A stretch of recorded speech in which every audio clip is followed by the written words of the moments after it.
जय हिंद दोस्तों। भारत में 4000 से ज्यादा राजनीतिक पार्टियां हैं, लेकिन इनमें से केवल और केवल 6 को जो है राष्ट्रीय पार्टी यानी कि नेशनल पार्टी का दर्जा मिला हुआ है।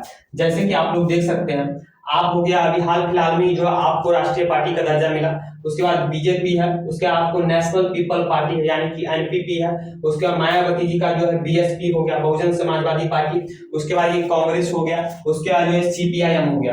तो कहने का मतलब ये हो गया कि जब भारत में 4000 से ज्यादा राजनीतिक पार्टियां हैं, तो केवल इन 6 पार्टियों को ही जो है राष्ट्रीय पार्टी यानी कि नेशनल पार्टी का दर्जा क्यों मिला हुआ है, और या फिर जो है राष्ट्रीय पार्टी मिलने का मायना क्या होता है, इसके फायदे क्या होते हैं, इसी को आज की क्लास में हम लोग समझने का प्रयास करेंगे। ठीक है, अब सबसे पहले हम लोग समझते हैं कि पार्टियां जो है कितने प्रकार की होती है, यानी कि कैटेगरी ऑफ पॉलिटिकल पार्टी, यानी कि पार्टियां कितने प्रकार की होती हैं। सबसे पहला आपको गैर मान्यता प्राप्त पार्टी। कौन सा है? गैर मान्यता प्राप्त, यानी जिसको जो आपको इलेक्शन कमीशन ऑफ इंडिया से जो कोई मान्यता प्राप्त नहीं है।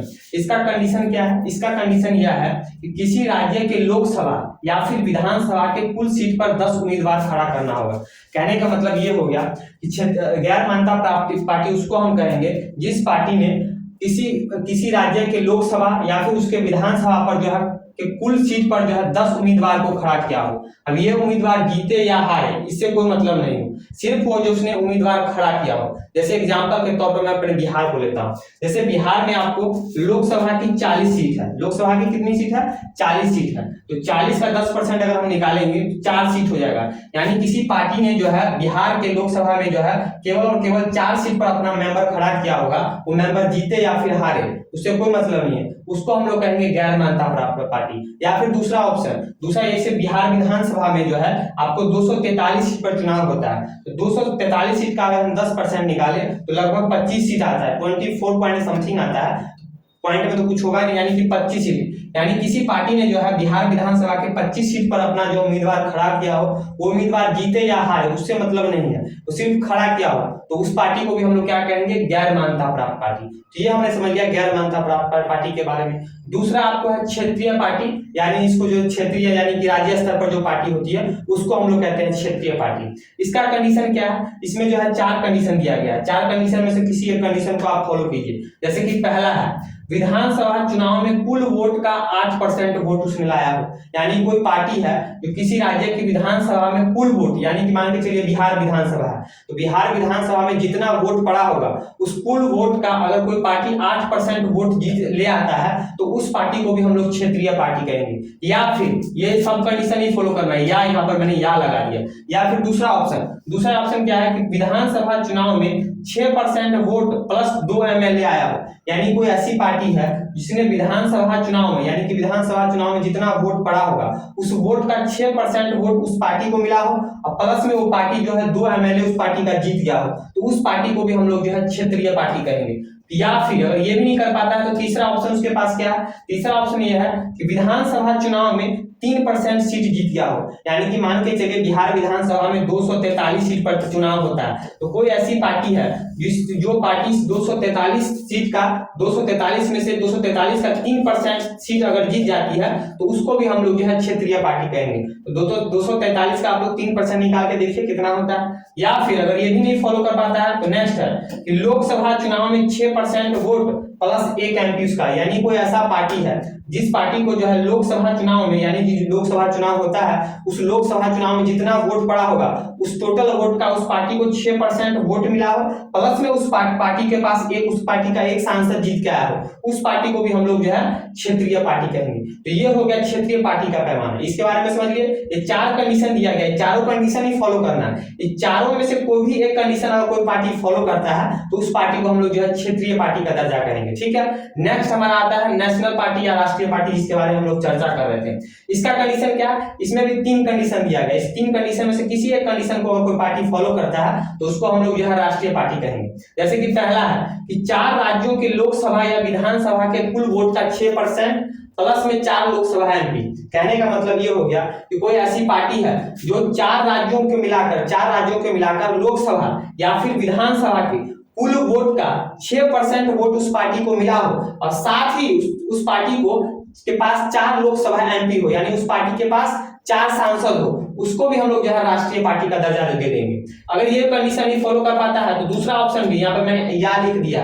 दूसरा ऑप्शन क्या है कि लोकसभा का 2% सीट 3 राज्यों को मिलाकर आना चाहिए। यानी कोई ऐसा पार्टी है जिस पार्टी को लोकसभा का 2% सीट उसके पास जीत गया हो, लेकिन 3 राज्यों को मिलाकर, यानी कोई ऐसी पार्टी है, जैसे कोई पार्टी है, मेरा ही कोई पार्टी है, मेरी पार्टी अगर 3 राज्यों को मिलाकर यानी बिहार, झारखंड या बंगाल, इन तीनों राज्यों को मिलाकर अगर 2% सीट जीत जाती है लोकसभा का, तो हम उस पार्टी को भी क्या कहेंगे, राष्ट्रीय पार्टी का दर्जा मिल जाएगा। अगर ये भी नहीं कर पाता है तो तीसरा ऑप्शन उसके पास क्या है, या मैंने यहाँ पे लिख दिया, या तीसरा ऑप्शन क्या है कि 4 राज्यों में क्षेत्रीय पार्टी का दर्जा हो। ऐसी कोई पार्टी है जिस पार्टी को जो है 4 राज्यों में क्षेत्रीय पार्टी का दर्जा मिला हो, उस पार्टी को भी हम लोग जो है राष्ट्रीय पार्टी या नेशनल पार्टी कहेंगे। जैसे कि मैंने आपको यहाँ बताया कि क्षेत्रीय पार्टी का यानी कोई ऐसी पार्टी है जिस पार्टी को भारत में जो है भारत के 4 राज्यों में क्षेत्रीय पार्टी का दर्जा मिला हो, उस पार्टी को भी जो है राष्ट्रीय पार्टी का दर्जा मिलेगा। कौन देगा दर्जा, मैं नहीं दूंगा भैया, ये आपको इलेक्शन कमीशन ऑफ इंडिया देगा। ये आपने समझ लिया राष्ट्रीय पार्टी के बारे में। तो अभी भारत में कुल जो है मैंने आपको बताया कि केवल और केवल, भैया पीछे चलो,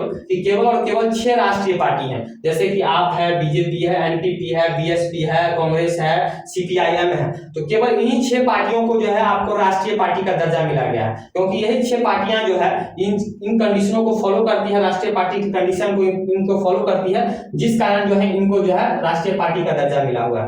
अब राष्ट्रीय पार्टी मिलने के बाद फायदा क्या होता है, सबसे बड़ा फायदा ये होता है कि जिस पार्टी को राष्ट्रीय पार्टी का दर्जा मिल जाता है, उस पार्टी के लोगों को यानी चुनाव चिन्ह को जो है कोई दूसरा पार्टी उसके चुनाव चिन्ह को उपयोग नहीं कर सकता चुनाव में। जैसे कि मान के चलिए बीजेपी क्या है, नेशनल पार्टी है, राष्ट्रीय पार्टी है, तो बीजेपी का चुनाव चिन्ह क्या है, कमल है। तो अभी कमल के चुनाव चिन्ह को भारत में कोई दूसरा राजनीतिक पार्टी जो अपने चुनाव चिन्ह के रूप में प्रयोग नहीं कर सकता है। सबसे पहला फायदा ये होता है राष्ट्रीय पार्टी मिलने का। दूसरा फायदा ये होता है कि जिस किसी पार्टी को जो है राष्ट्रीय पार्टी का दर्जा मिल जाता है, उसके बाद सरकार जो है उस पार्टी को दफ्तर बनाने के लिए जो है जमीन मुहैया कराती है। यानी कि मान के चलिए अभी आपको जो है अप्रैल मई के महीने में आपको जो है राष्ट्रीय अरविंद केजरीवाल का जो पार्टी आप है, इस पार्टी को राष्ट्रीय पार्टी का दर्जा मिला, तो अब सरकार जो है आप पार्टी के लिए जो है सरकारी पैसे से जो है आप पार्टी के लिए दफ्तर के लिए जो है जमीन मुहैया कराएंगे। तो ये और भी कुछ कई सारे फायदे होते हैं, लेकिन ये कुछ प्रमुख फायदे होते हैं राष्ट्रीय पार्टी का दर्जा मिलने के बाद। अब ऐसा नहीं है कि किसी पार्टी को राष्ट्रीय पार्टी का दर्जा मिल गया तो आजीवन उसके पास ये राष्ट्रीय पार्टी का दर्जा रहेगा। यानी कहने का मतलब हो गया, जैसे कि अभी आपको लेटेस्ट में आपको राष्ट्रीय पार्टी का दर्जा मिला है, तो इसका कहने का मतलब नहीं कि आप अब हमेशा राष्ट्रीय पार्टी का दर्जा लेकर बैठा रहेगा। यानी कि आपको अब हमेशा जो है इस कंडीशन को फॉलो करना पड़ेगा, क्योंकि इलेक्शन कमीशन आयोग जो है, चुनाव आयोग है, हमेशा लोकसभा चुनाव के चुनाव के बाद जो है आकलन करती है, समीक्षा करती है कि कोई पार्टी जिस पार्टी को राष्ट्रीय पार्टी का दर्जा मिला हुआ है वो इस कंडीशन को लगातार फॉलो कर रही है कि नहीं कर रही है। अगर नहीं करती है तो फिर उससे राष्ट्रीय पार्टी का दर्जा छीन लेती है। जैसे कि अभी इससे पहले ही जो है अभी 10 जो अप्रैल के महीने में जब इसका आपको राष्ट्रीय पार्टी का दर्जा मिला है, तो उसी प्रकार 3 पार्टियों को जो राष्ट्रीय पार्टी का दर्जा छीन लिया गया। जैसे कि आप एक है एनसीपी, नेशनल कम्युनिस्ट, एनसीपी हो गया, शरद पवार वाला, महाराष्ट्र में जो शरद पवार का है, ये भी पहले राष्ट्रीय पार्टी था, लेकिन यहाँ कंडीशन को फॉलो नहीं कर रहा है, चुनाव आयोग ने जो है इससे राष्ट्रीय पार्टी का दर्जा छीन लिया। उसके आपको ममता बनर्जी का हो गया टीएमसी तृणमूल कांग्रेस, इससे भी जो है राष्ट्रीय पार्टी का दर्जा छीन लिया गया। उसके बाद आपको हो गया सीपीआई यानी कम्युनिस्ट पार्टी ऑफ इंडिया, ये भी आप पहले नेशनल पार्टी यानी राष्ट्रीय पार्टी थी, लेकिन इससे भी चुनाव आयोग ने जो है इस साल जो है राष्ट्रीय पार्टी का दर्जा छीन लिया है, क्योंकि अब ये कंडीशन को फॉलो नहीं कर रहे हैं। तो आपको आप लोग ये मत गलत फहमी लिया कि किसी पार्टी को अगर राष्ट्रीय पार्टी का दर्जा मिल गया तो आजीवन उसके पास राष्ट्रीय पार्टी का दर्जा रहेगा, जब तक वो कंडीशन को लगातार फॉलो करता रहे। क्योंकि चुनाव आयोग जो है हर एक लोकसभा चुनाव के बाद समीक्षा करती है कि सभी पार्टी के ऊपर कि कोई पार्टी जिस पार्टी को हमने राष्ट्रीय पार्टी का दर्जा दिया है वो इस कंडीशन को फॉलो कर रही है कि नहीं कर रही। अगर नहीं करती तो फिर उसे राष्ट्रीय पार्टी का दर्जा छीन लेती है। वहीं अगर कोई नई पार्टी अगर इस कंडीशन को फॉलो करती है तो उसको भी जो राष्ट्रीय पार्टी का दर्जा मिल जाता है। तो आई होप इस क्लास को आप लोग अच्छे से समझ गए होंगे। अगर आप सभी को ये वीडियो अच्छा लगा तो ज्यादा से ज्यादा अपने दोस्तों के साथ शेयर कीजिए ताकि हमको भी मजा आए। भैया गर्मी लग रहा है। तो आज के लिए इतना ही, मिलते हैं नेक्स्ट वीडियो में नए टॉपिक के साथ, तब तक के लिए जय हिंद।